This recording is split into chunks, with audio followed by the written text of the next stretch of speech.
Welcome to Lynn Cullen Live, talk radio without the static. Email your questions and comments to lynn@pghcitypaper.com. And now your host, Lynn Cullen. I think weekends don't last long enough. I want to go on record as saying that, or they go too fast.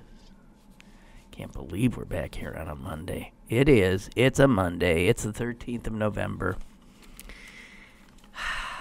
Slogging to the Thanksgiving break. Yes. Cannot wait. I'm a little bit, I can tell, and I think Stephen would acknowledge it's true, a little bit under energy this morning. I'm just, low energy, as our great leader would term it.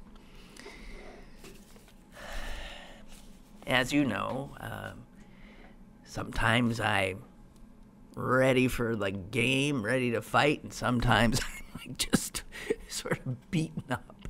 I feel beaten up today. I'm sorry. Oh, where to go? What to do? Forgive me. I mean, I really feel like I'm sleepwalking. I so hate to go where I'm about to go, which is Trump. I so hate it. I wish to hell I could go someplace else. But over the weekend, I do a lot of reading, and I read some stuff that is so disquieting, so discomforting, so inclined to make one despair. Even if you hold out hope that we can rid ourselves of this cretin, the damage he has done is so big. And he hasn't even been in for a year, almost, but not quite a year. Got a few more months. Just been in for 10 months? Not even? Oh, God. Okay, so what I want to talk about, and what I'm talking about, is this thing where one of the judges that he has put forward to serve on a federal appeals court, they've been doing this. There have been judges getting nominated and just run right through the system because the Republicans can. Just takes a regular majority vote, no supermajority. And since they have the votes in the Senate, they're just trotting out these unbelievably unmitigated right-wing and young. They not only have to be right-wing, but they got to be 12. So that these are positions held for a lifetime. The courts that he's packing like this, with no ability for Democrats to do anything but sit and watch it. Because we don't show up at any election other than national elections. This is what we get.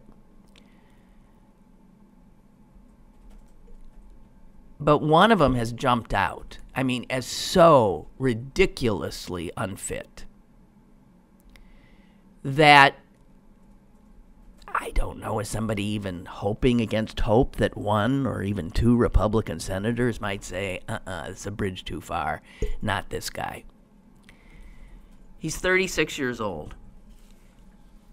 It ain't particularly common for a 36-year-old to attain this high a position in our judiciary.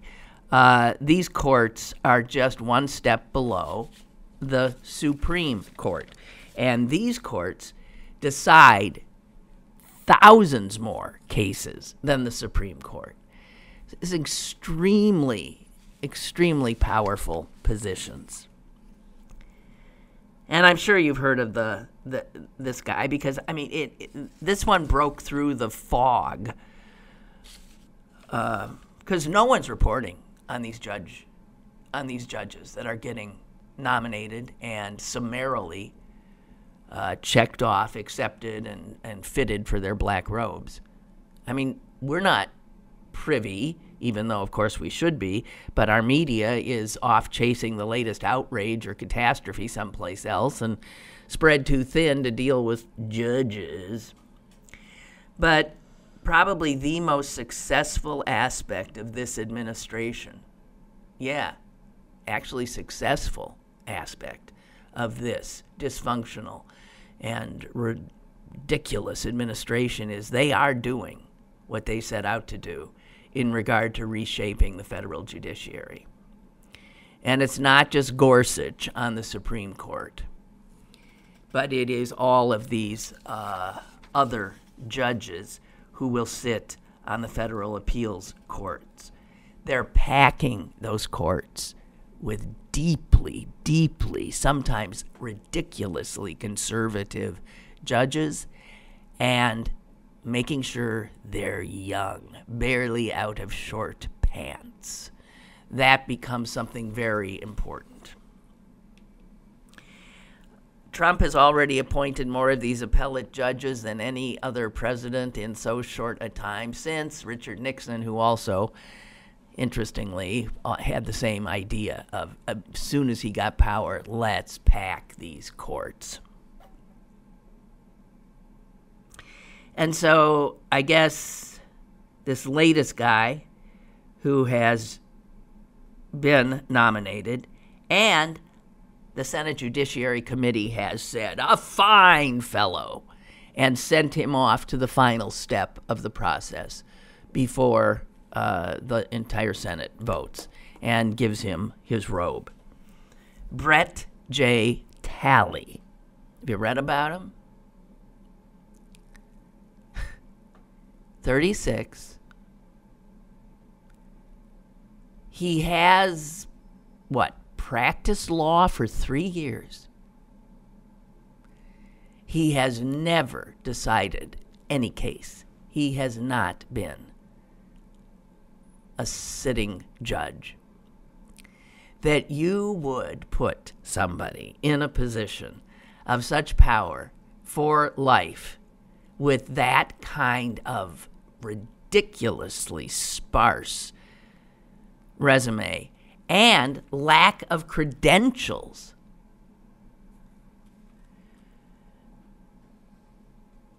He's a blogger. And if you go to Talley's blog, you will find unbelievable right-wing propaganda. This guy has no more of a judicial temperament than I do, and I don't.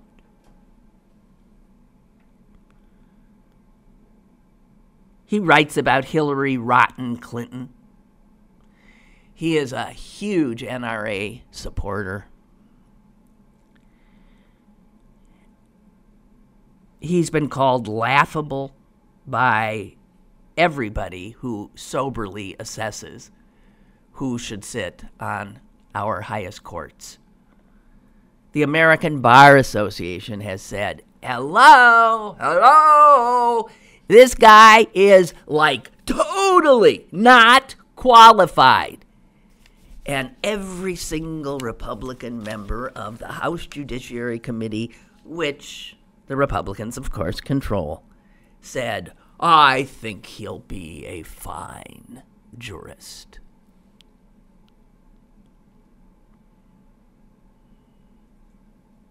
And even if he were found to be a pedophile, it wouldn't have changed anything, I suppose. It's Republicans. Do you know how, those of you who've listened to me for decades know that for decades I have been saying of Republicans, they're shameless. And I used to say that way back when now we would look at them and say, oh, what fine, sober fellows they are. I just don't agree with them politically. No, they are shameless. So it looks like this Talley's going to just breeze right through. He's in good shape, too, 36 years old. He could serve on that bench until, well, I'll be long gone. Even my children and my children's children might be long gone. He'll be there.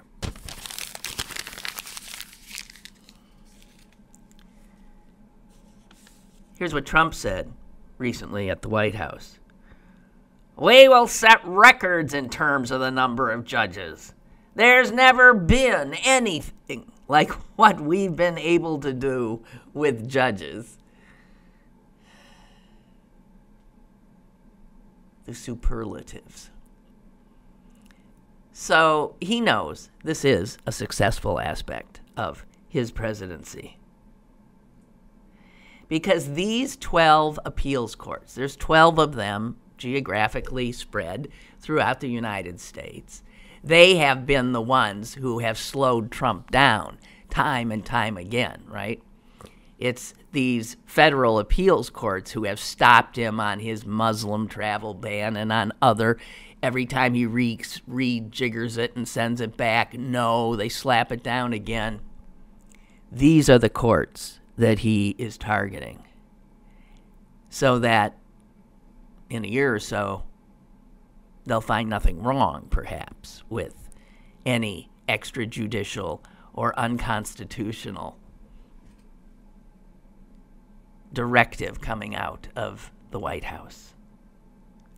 These courts wield more influence on your life, my life, than any other judges. They get the final word on about 60,000 cases a year.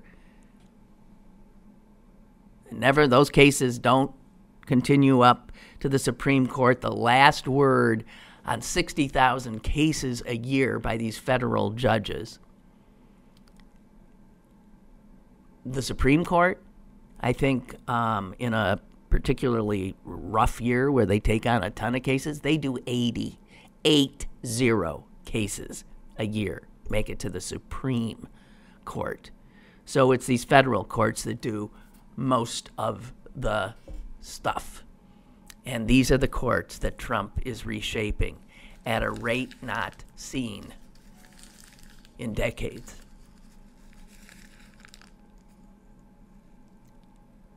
And the Republicans now, because the American Bar Association, which historically and traditionally have vetted every judicial nominee, right? They do it here on the state level.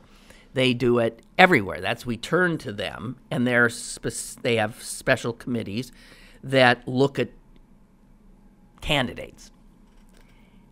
And the Republicans have been very busy of late dissing the American Bar Association for being, of course, liberal. And the reason they've been trying to, again, politicize the ABA is because too often the ABA is saying of their proffered candidates, you got to be kidding me. This guy is totally unqualified. And so the Republicans have said, you are liberals. No, they're just doing their job of saying who's right and who's wrong, who's qualified and who isn't.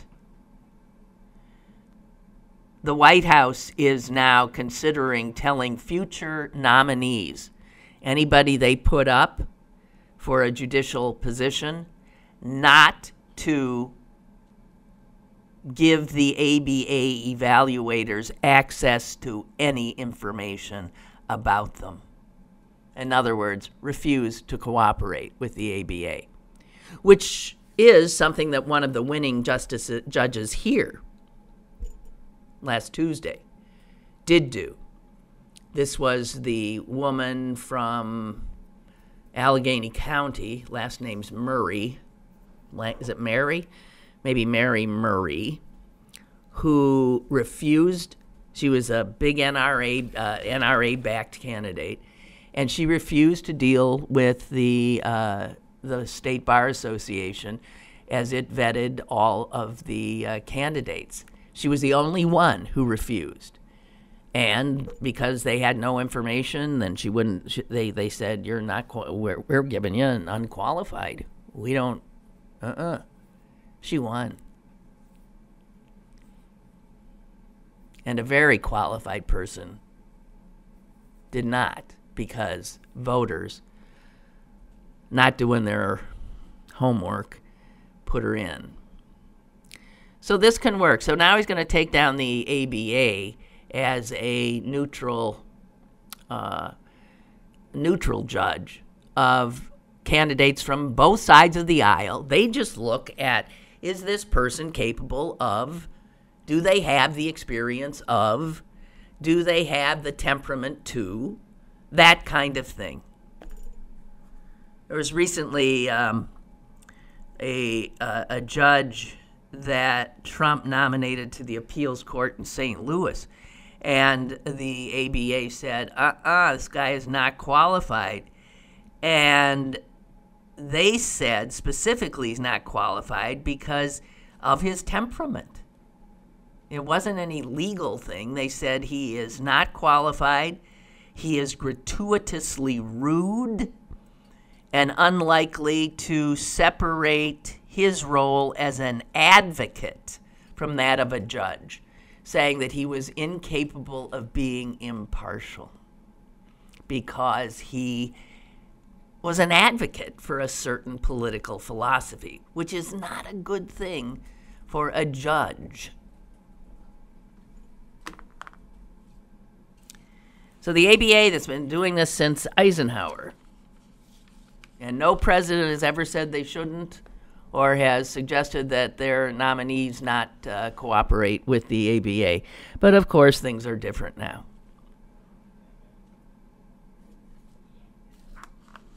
So Trump will continue, and we will continue not to even be aware of it. Trump will continue at a pace, frightening pace, to nominate and put on the federal appeals courts of this country essentially people hostile to the rights of women, people hostile to the rights of minority groups, people hostile to workers, people hostile to the environment, people fawning over the rich.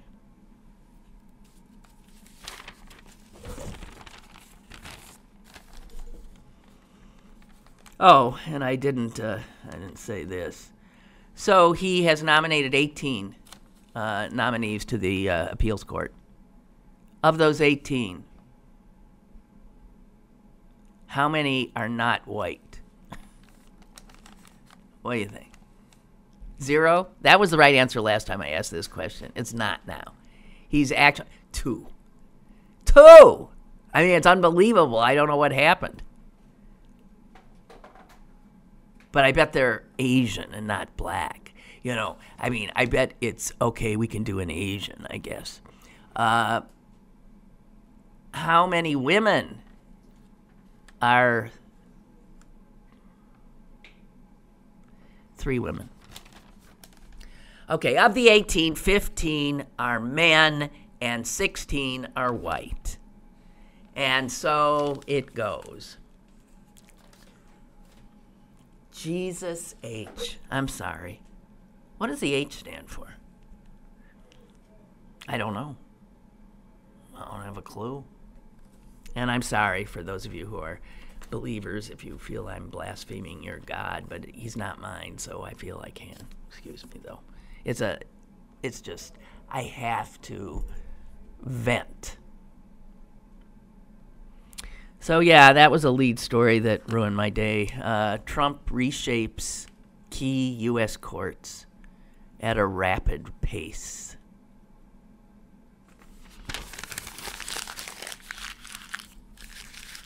I mean, so even after Trump's gone, even after he's long gone,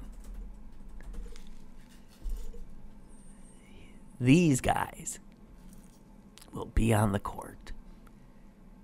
Year after year after year after year, decades will go by. Decades. Unbelievable. Okay. What else is happening? I mean, is there something I'm supposed to be talking about that I don't know? The jerk's coming back from his Asia trip, huh? Oh, God, he loves these guys. Duterte, Z. All the totalitarian autocrats. Oh, I know what story I thought was mind-boggling. And I don't have it with me in any form, so I'm short on specifics.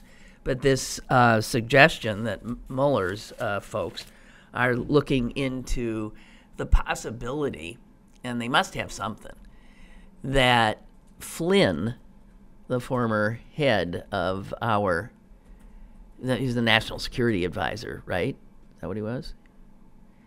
That Flynn met with certain Turkish agents because the U.S. was not doing what Erdogan of Turkey wanted us to do, which is to give him the guy he thinks is his biggest enemy, the guy who is exiled in some nice environs in eastern Pennsylvania, sitting on a farm, and I'm blanking on his name. But so these Turks go to Flynn, who was, I think this was prior to them taking the White House, but close to it. They knew they were dealing with somebody who could be, all I know is he was offered millions and millions and millions of dollars to arrange for the kidnapping of this guy and spiriting him off to Turkey to be, I suppose, executed. Now, this is criminal conduct of such, conspiracy to engage in the felony of kidnapping, but then raising it to the level of where you're dealing with a foreign government, bypassing all law about extraditions. And this guy had a national security clearance and was sitting right to the right hand of the president, while on the other hand was the Nazi Bannon. This administration is, by all indications, an administration made up of traitors. Of traitors. I really hope they all hang. I mean it. Did you see Putin's look when he exchanged, with his bromance buddy?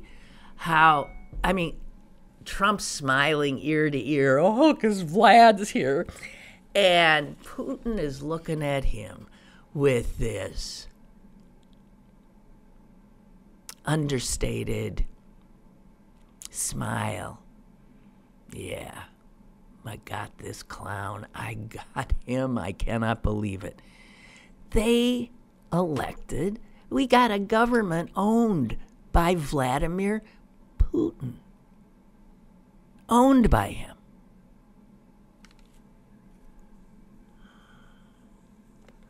And you got the president overseas with foreign leaders calling our intelligence heads hacks. Again, this stinks of treason to me.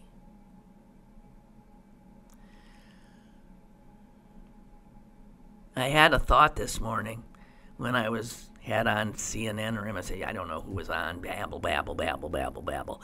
And all of a sudden I thought, God almighty, right now, Mueller is probably already at work. He and his other dogged prosecutors and investigators. And man, I hope to hell they double down, speed it up, but don't make any mistakes. And take these guys down.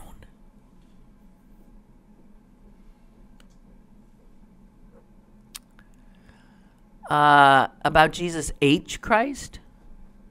I just made that up, right? Extension of Jesus Christ with a fantastical middle initial.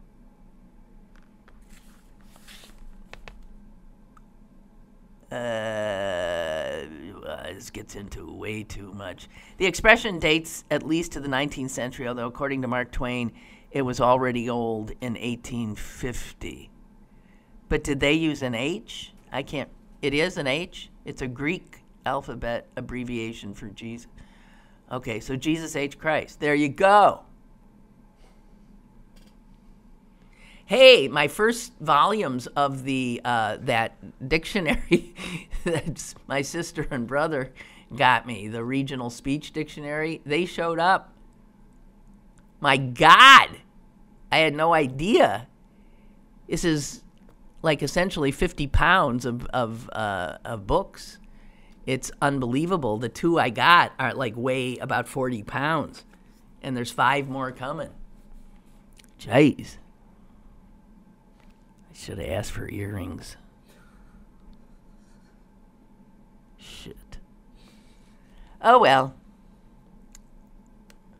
Roger writes, Trump is the problem now, but isn't he just the result of a long buildup of intent on the far right and the lack of foresight on the part of the rest of us, starting with the end of the fairness doctrine?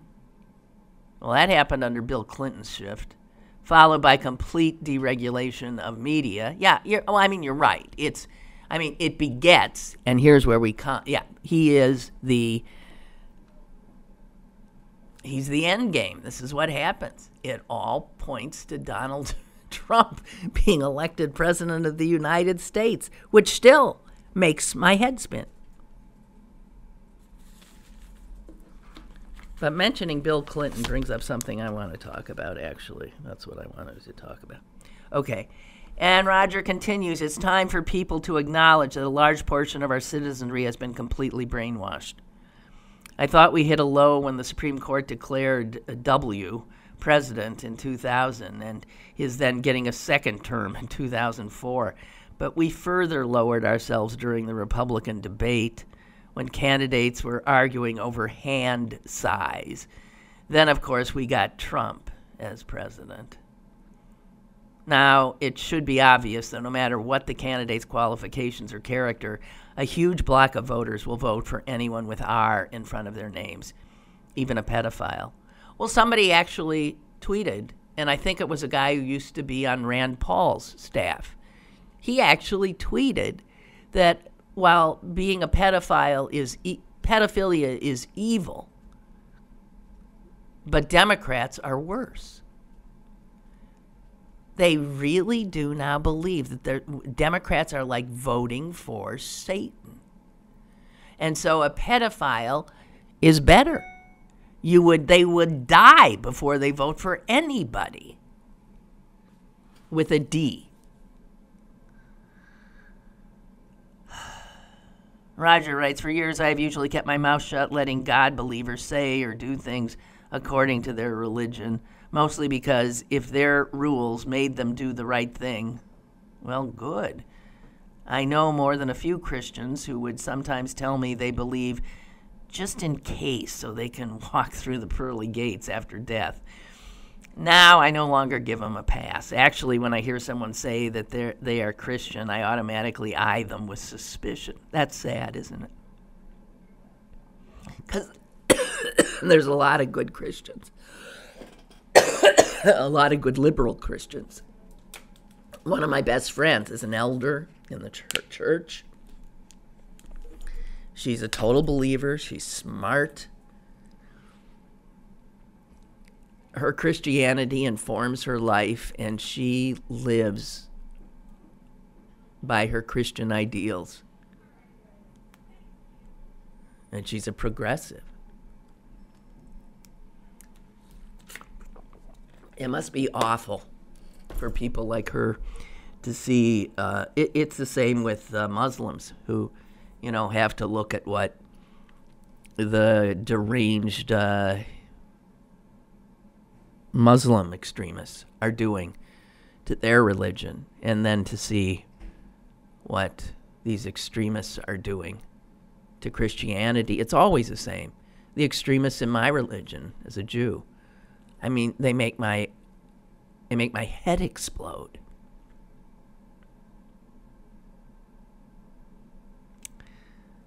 So it is something, though, isn't it? How you even see that Roy Moore, who was absolutely unqualified to begin with, but that he could win, even with these very credible accusations against him. Chuck writes, if people haven't figured it out yet, the real power in this country lies with state houses and senates. Thank you very much. Democrats can't seem to get that through their heads, or pound it into the heads of people who will vote for Democrats. Because it's there that you gerrymander the districts. And then with the judicial appointments, those judges will find favor with anything those Republican legislatures do. You rig the game.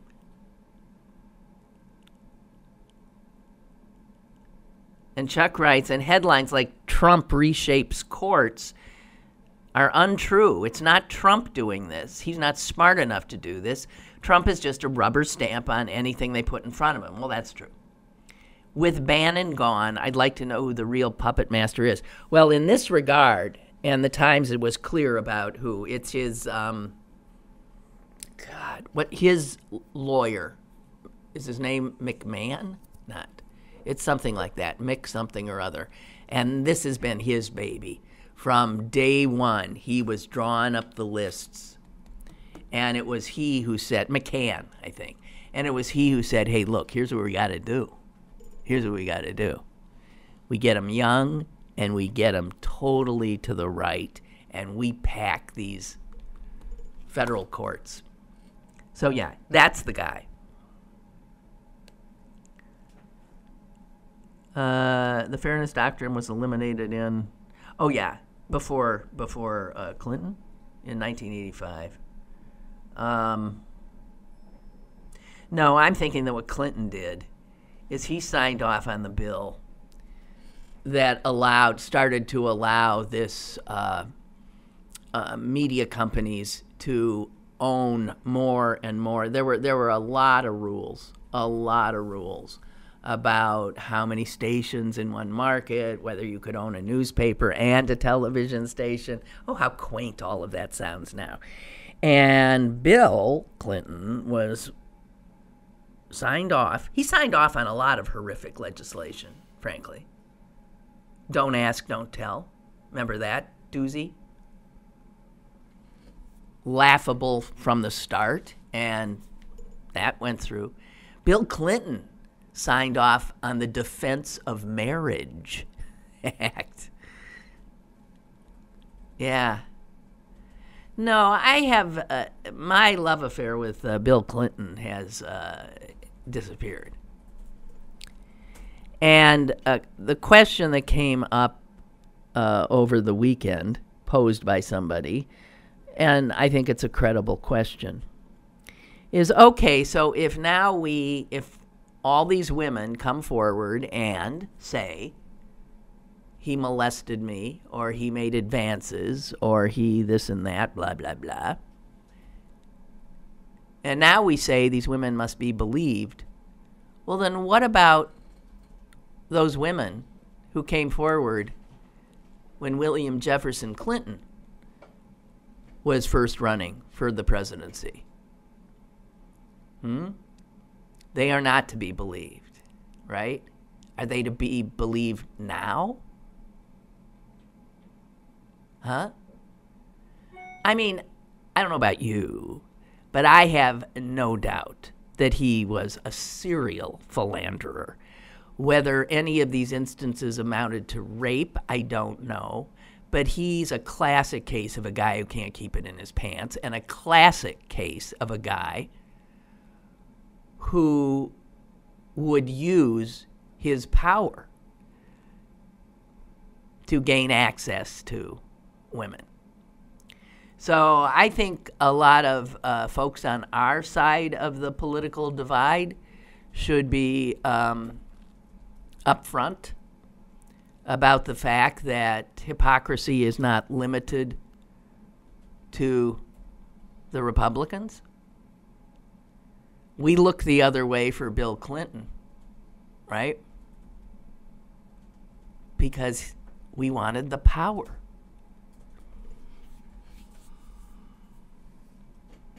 And if Bill Clinton, if this were happening today, he'd be out. And then there's the fact that Hillary went to town trying to discredit these women too, right? Not comfortable. Not comfortable.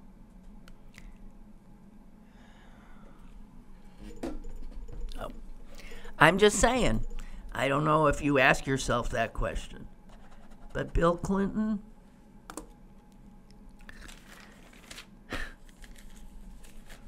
he's a charmer. He's a charmer. Okay. What we got? So, the Telecommunications Act of 1996. Yeah, that was it. The goal of the law was to let anyone enter any communications business, to let any communication business compete in any market against any other. Isn't that sound good? That sounds good. Yeah, you try to compete with the big guys. You little guppy. Come on. Swim with the big fish. See how you make out. Huh? Yeah.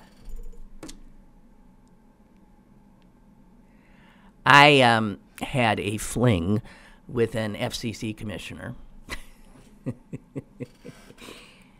And actually, that started in Madison, Wisconsin, where he was teaching as a visiting professor. And I'd interviewed him on my talk show, and sparks flew. And he was a former. He was by then not on the commission. As a matter of fact,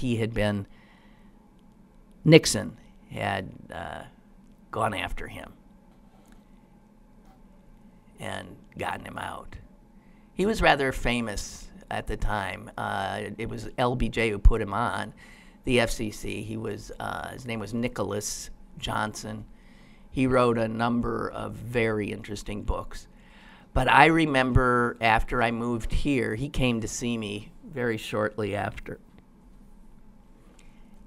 And I remember we were taking a walk in Shadyside, and he said, "I really worry about you because your business." He told me exactly what was about to happen to television news.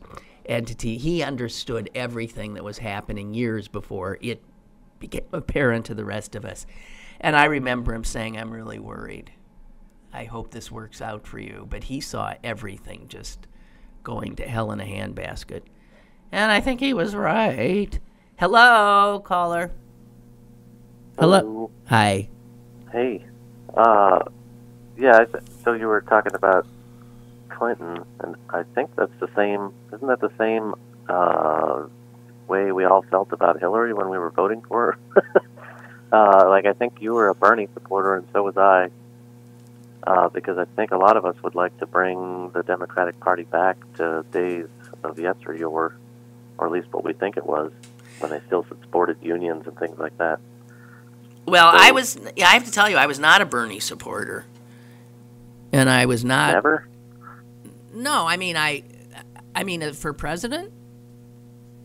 In the run in the primaries? No. Okay. Because I wanted to win, and I didn't think he could win. Now, that was my assessment. I didn't see Americans... Oh, okay. I didn't see Americans voting for an old Jewish socialist. And I will, Yeah. I will But, stand I by mean- that. And in my absurd, I mean, I actually thought Hillary could eke out a win. I've never been a big Hillary backer, and I didn't back her against Obama in the primaries then. Right. No, I think we were. Yeah. So, right. But you did have voted for her, though you had some hesitation on Oh it. God, yeah, I know. I don't like them. I kept saying, Right, that's my I don't point. want Yeah, the so, Clintons. like- I don't. Please get them away. They make Right, 'cause you trouble. did some, right. Yeah. But despite all that, she probably would have been like a better president than the one we have now. Oh, probably. Come on. So- No qualifiers. Yeah, please. so I don't know, like, and, like, so was Bill Clinton. So I don't, like, and as far as those women that accused him of things, I think there was a court settlement with one, so I think he admitted to doing something, at least lying. And the one that the Republicans continue to talk about and have her show up, Is this her Broderick? story has changed a few times. Yeah. The one that accused him of rape. If I remember correctly, her story has changed a few times. Mm-hmm. I mean, she's never had her day in court, so I'm not saying, I don't really know what to say on that. Yeah. So yes, it's certainly, where there's smoke, there's a good chance there's fire. Well, I think he was screwing around left and right. I don't think there's any doubt about that. But I don't think he was. I don't think he was a He's pretty much pedophile. admitted that, right? Yeah, and I sort of doubt that he was a rapist, but how the hell do I know? Do we know? And, it's interesting, though, that we're very quick to credit any woman saying anything now, so... Oh. Yeah, just like the deal is, this is not, I don't see how this is even comparable. We're talking about a guy who was like feeling up a 14-year-old, like, and got her drunk, and to boot. So I don't know. No, that's not Bill I don't Clinton-esque. see where those are comparable situations. No, I agree. One is definitely much more egregious. I have no doubt the Republicans would like us to talk about like things that Democrats have done while they're electing pedophiles to office. But it's a guy who, if you listen to his interviews, he's not even really denying that he's a pedophile. No. But I'm just saying, since so- they did bring it up, and I am saying that Democrats and Democratic women especially sort of knew but went to the mat for him, if you're honest. Yeah, including his wife. Including his wife, right. Yeah. Right. Because these men are often enabled by the women around them. Often enabled. And I'm not saying pedophiles. I'm saying, well, although they might be too. But men are often enabled by loving women around them. Right. So, let the person who has no sin cast the first stone. So but we're not currently in the process of electing a pedophile to office, which I think is, I don't know. So it's just not the same thing. Yeah, but Republicans like pedophiles. I remember that Florida congressman who was he was doing it to all the pages in the Senate. Do you remember that? Right. The one a pedophile, and they elected a president who was admitted to sexually assaulting women. Yeah, they love that kind of stuff. I know they do. It's like so anything manly. to show power over women. That's right. It's yeah, so they love. manly. That's the only thing that's more masculine is having a giant gun in your hand while you're doing it. So. Oh yeah. Oh, stop! This is getting This is getting too, exciting. You're risque. It's almost pornographic. Yeah. I mean, people right, are getting. go. Yes, Okay, you do. you. Goodbye. Bye. Bye. Oh. If any Republicans were listening, they're probably jerking off right now, right? Oh shit! Yeah. All right. I get the. So then, staying with the girls and boys theme we seem to have happened upon, there was also a piece that I read somewhere, Washington Post, as it turns out, and this was about the fact that in the households of America, even in the more progressive households in America, little children watching their parents interact and seeing who does what in the house learn a very valuable lesson from day one.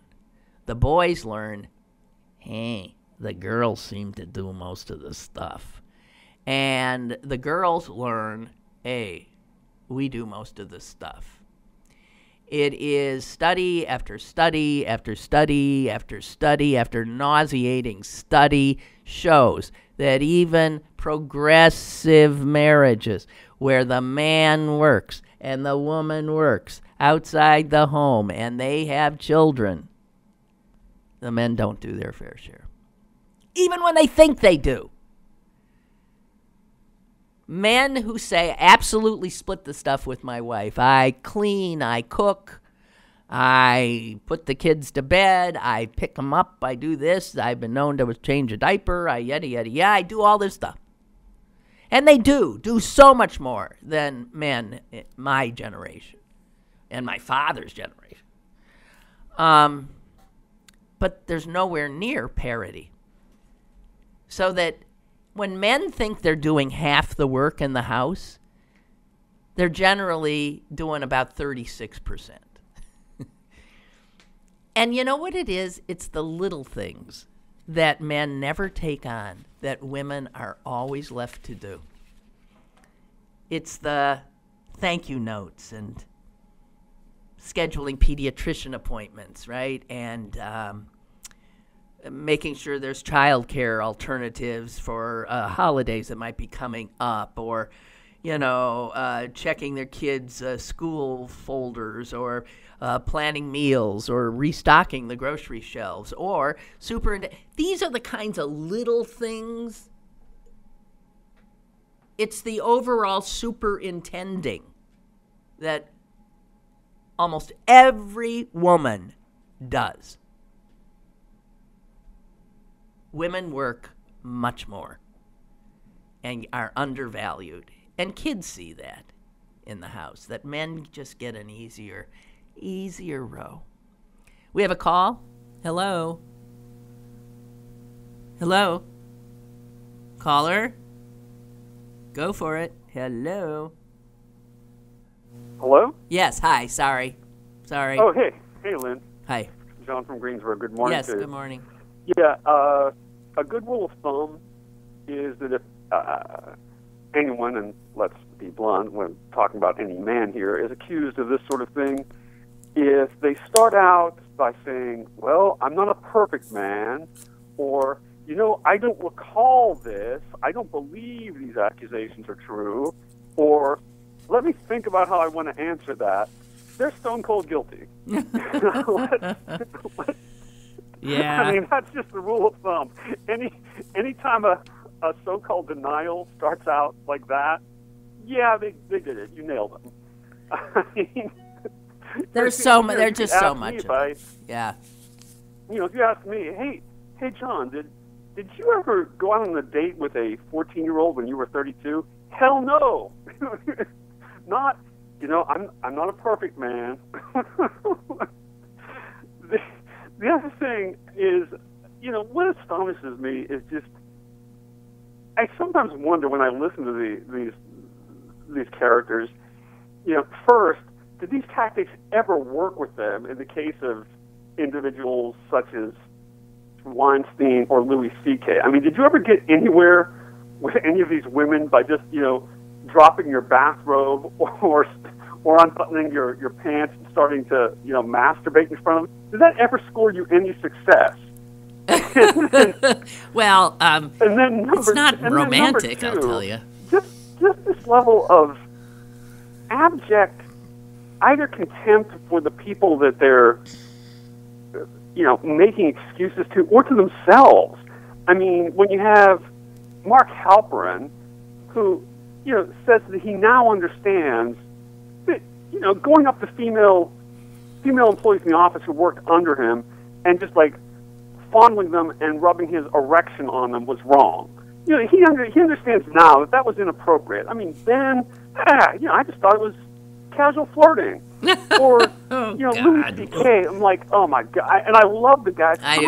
I do too. And I'm thinking okay, this whole bit about, well, I always asked them if it was okay if I did it first. I'm like, well, number one, reading the women's recollections, that doesn't seem to be the case. especially when you started doing it while you were on the phone with someone, Right. with a woman, Right. and she just heard you, like, panting and moaning. Second, I noticed that he didn't do it in front of anyone who could hurt him in the industry. I mean, apparently he did it in front of one woman when he was on a show that was being executive produced by Courtney Cox. Right. He didn't invite Courtney Cox into the room and then ask her if he could masturbate in front of her. When he went on Saturday Night Live, he didn't do it in front of Leslie Jones or Kate McKinnon, did he? He knew what he was doing. Yeah. I'm just astounded by this. I really am. Well, I wish I were astounded, but I'm not. Well, I'm astounded by if he can actually, make these statements with any kind of straight face. Yeah. Well, I don't know. John, I'm blah, blah, blah, blah, blah, blathering. Yeah. Welcome to a woman's world. Seriously, welcome to women's world. Oh, God. But you're right. I mean, you're absolutely right. It's mind-blowing. You can't believe it, but believe it. We are getting quite a peek into behind closed doors that you didn't have before. Well, I mean, I'm hoping this isn't a passing wave. I'm hoping that this has some staying power. Me too. I really me too. am. I am too. It doesn't even affect me, but I just hope it does. Yeah. Hey, thank you. Thank you for the call. Thank You're you, welcome. John. Okay, bye-bye. Dorothea writes, on a lighter note, oh, thank you, Dorothea. I was wondering if you saw the Saturday Night Live sketch over the weekend with the horny dolphin. You're kidding. No, I didn't. The sketch was titled The Dolphin Who Learned to Speak.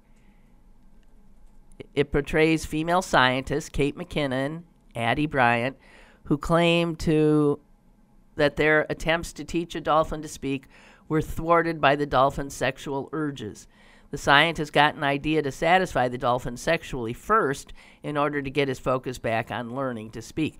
Well, I think that's from a true story. That is from a story where a woman, right, scientist, I think this was a Pentagon thing, where they were seeing if they could, again, essentially weaponize dolphins. How sad.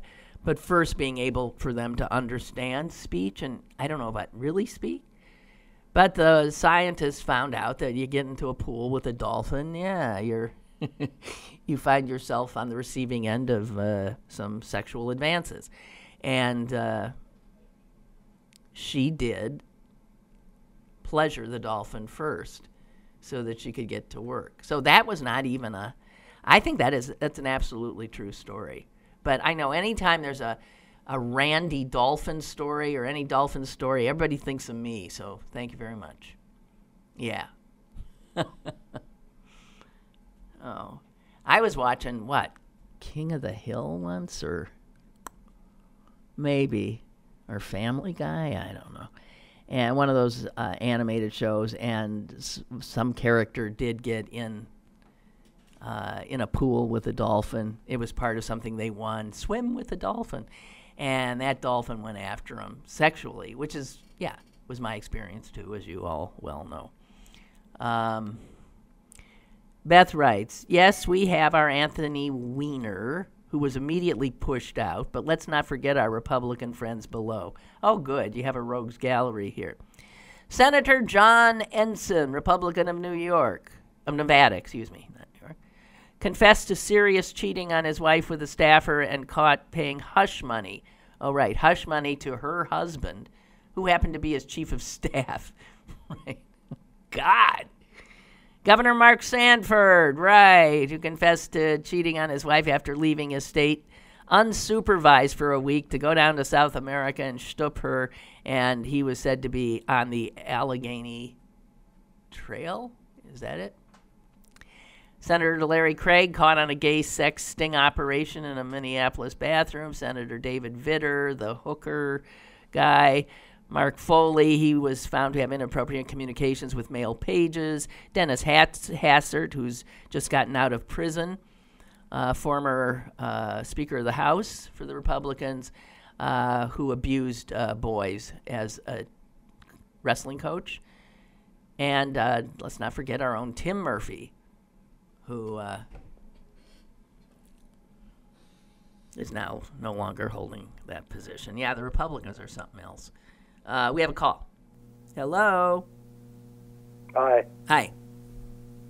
Hey, Lynn, the Republican Party, their savior, Ronald Reagan, who is well known in Hollywood, when he was like in his 30s, I imagine, and Liz Taylor was 16, they had something going on there. It's even in Bill O'Reilly's book.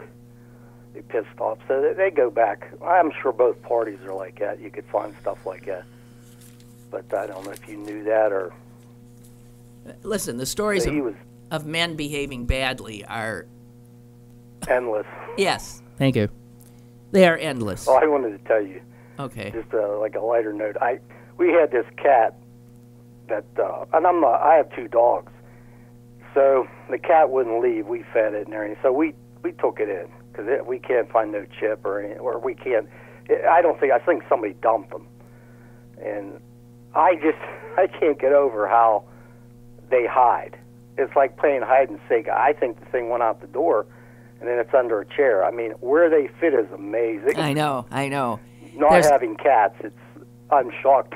Yeah, they are so much. They're very different than dogs, but they are amazing animals. And they're so independent. And this cat came in the house like he owned it. It was amazing. Right. This is when we get Garfield or something. I know.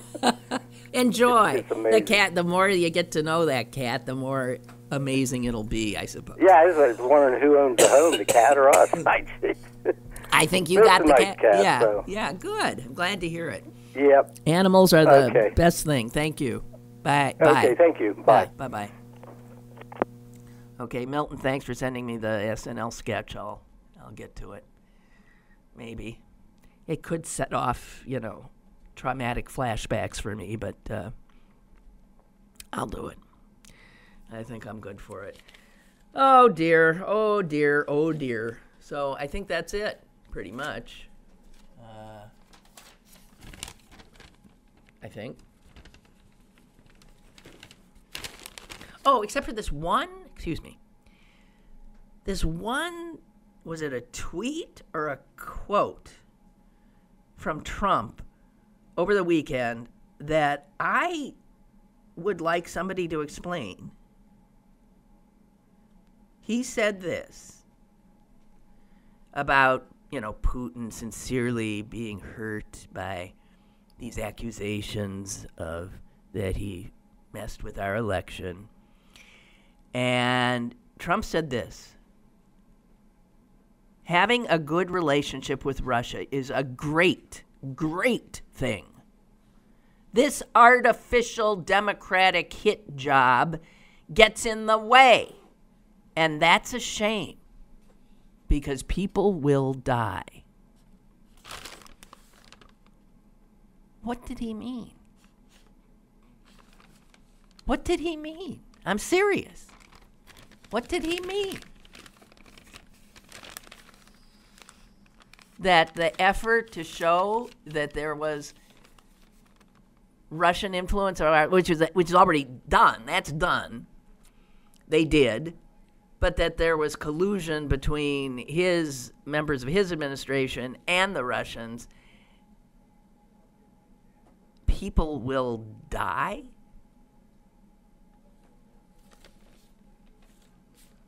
I'm just saying. It could have been a warning. People will die. All right, you guys. I'm as good as gone. I want to thank you for, if you did, listening to me and my low energy, depressed state. I don't know why you would. I'll hope to pick it up a notch tomorrow when my sister Susan joins us. Okay?